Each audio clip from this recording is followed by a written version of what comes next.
Chicken দিলাম, চিকেনের ভিতরে হালকা হলুদ মিক্স করে নিলাম।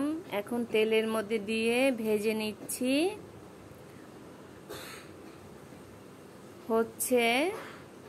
এখন একটু নাড়া দিয়ে দিচ্ছি। একটু লালচে ভাব হয়ে গেলে তুলে নিব। এখন নামিয়ে নিয়ে ছেঁচে নিচ্ছি। একটি শিল পুতো দিয়ে আধ ভাঙা করে নেবেন।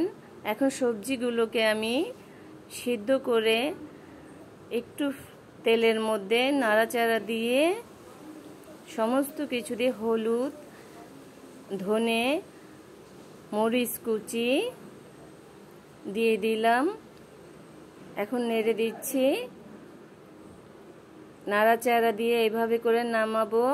নামানোর আগে একটু টেস্টিং দিয়ে দিলাম। এখন আমি রুটির ভিতরে এগুলো ভরে নিচ্ছি। এখন শেপটা আমি করে নিচ্ছি রোল। এভাবে করে আপনারা ঘরে বানিয়ে নেবেন। এভাবে করে দিয়ে এভাবে উল্টে নেবেন, নিয়ে এভাবে বটে নেবেন।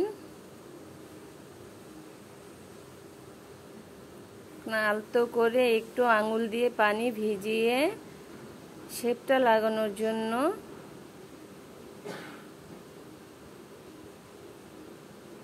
একটু পানি দিয়ে নিচ্ছি, হালকাভাবে ভিজিয়ে।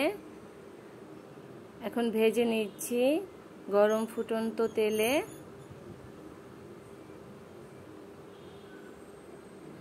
এখন নামাবো তেল থেকে। তেলটা একটু ঝরিয়ে নেবেন।